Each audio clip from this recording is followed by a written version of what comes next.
ඉතින් ළමයිනේ ඔය දැකපු ක්ලිප් එකෙන් ඔයගොල්ලෝ හිතා ගන්න පුළුවන් වෙස්ටර්න් ටොක්සික් ෆෙමිනිසම් එක කියන්නේ. ඉතින් ගොඩාක් පිළිහිලා තියෙන දෙයක්. අපේ රටේ තාම මම හිතන්නේ එච්චර බලපාලා තියෙනවා කියලා. බට් මම මේ ටොපික් එක ගැන කතා කරන්න සුසුම කෙනා නෙමෙයි. හැබැයි let me share my 2 cents with you. මම ජිම් එක යන පටන් ගත්තේ ගෑනු ළමයි. ඒ ගෑනු ළමයට කොල්ලෙක් හිටියා. ඒක වෙනම කතාවක්.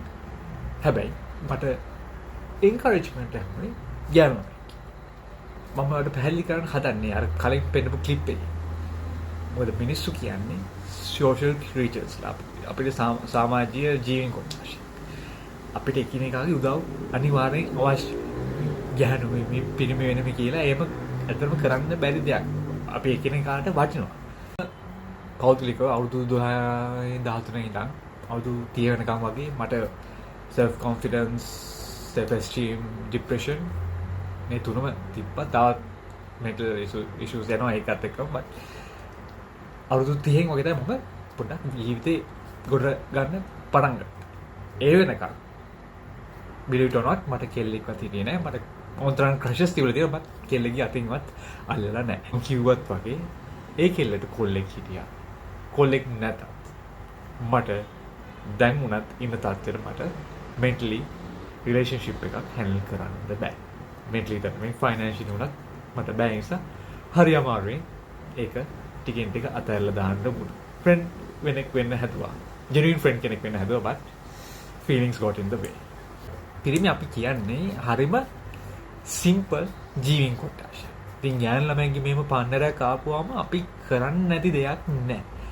හැබැයි මොඩර්න් සොසයිටි දැන් සමාජයට තියෙන දේවල් එක්ක සෝෂල් මීඩියා එක්ක මේ දේවල් අවතක්සේරු කරන්න පටන් ගන්නවා. අපේ කොල්ලෝ ටික හරි ෆේමස් වදනක් තියෙනවා. දත් තියෙනකම් මස් කන්නවා.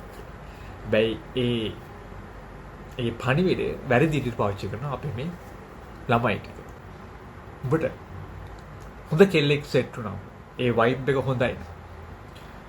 ඒ කෙල්ල ඔබට හැමදේටම සපෝට් කරනවා නම් ඔබ උසලා තියන්න හදනවා නම් ඔබ ඔළුවෙන් කියයි ඔබට දැන් තියෙන සමාජ තත්ත්වෙත් එක්ක තව දේවල් එක්ස්ප්ලෝර් කරන්න ඕනේ කිය. බැයි මම කියන්න.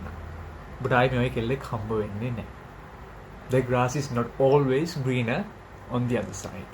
ඉතින් එහෙම හයියක් වෙලා හිටපු මේ ඉන්න ගෑන ළමයට මම මේ කියන්නේ ඔයගොල්ලෝ මේ කොල්ලෙක්ව ගොඩ දාන්න තමන්ගේ මහත්තයා තමන්ගේ බෝයිෆ්‍රෙන්ඩ් ගොඩ දාන්න මැරිගෙන කට්ටක් කාලා ඒක කරා නම් ඕගොල්ලන්ට ಜಾති පින් හම්බෙයි.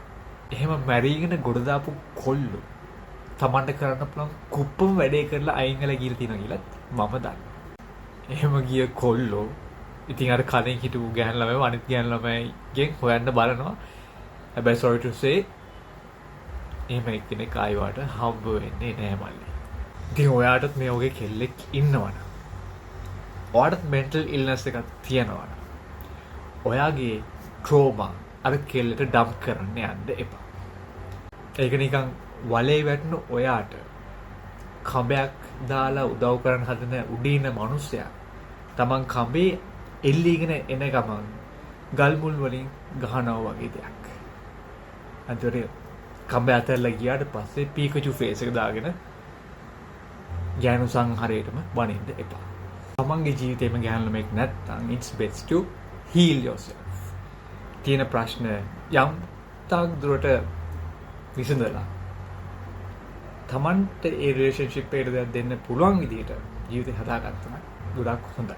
ඉතින් හැම රිලේෂන්ෂිප් එකකටම නෙගටිව්ස් තියෙනවා. කෙල්ලෝ හැමෝම ඒන්ජල්ස්ලාත් නෙමෙයි. කොල්ලෝ හැමෝම සාන්තුරුවොත් නෙමෙයි. But since I'm talking about men's health month, ආයෙත් මම කියනවා කොල්ලෙක් වශයෙන් ගැහණු ළමයි අපිට හරියට වටිනවා. හැබැයි අපි ඉස්සරහට ටිකින් ටික මොඩර්නයිස් වෙනකොට අර පෙන්නපු ෆෙමිනිසම් එක ටික ටික මට තේරෙනවා අපේ සමාජයට එන්න හදනවා. ජෙන්ඩර් ඩිස්පැරිටි එකක් වෙන්න ඉඩ තියෙනවා. අපි ඒක වළක්ව ගන්න ඕනේ. ඉතින් මං වගේ ලව්හිඟන සෙට් එකකුත් මේක බලනවා නම් වරෙන් මාත් එක්ක යන ජිම් එකට. ඩෙඩ් ලිෆ්ට් එක තුනක් ගාපුවම මොකක් හරියනවා මචං.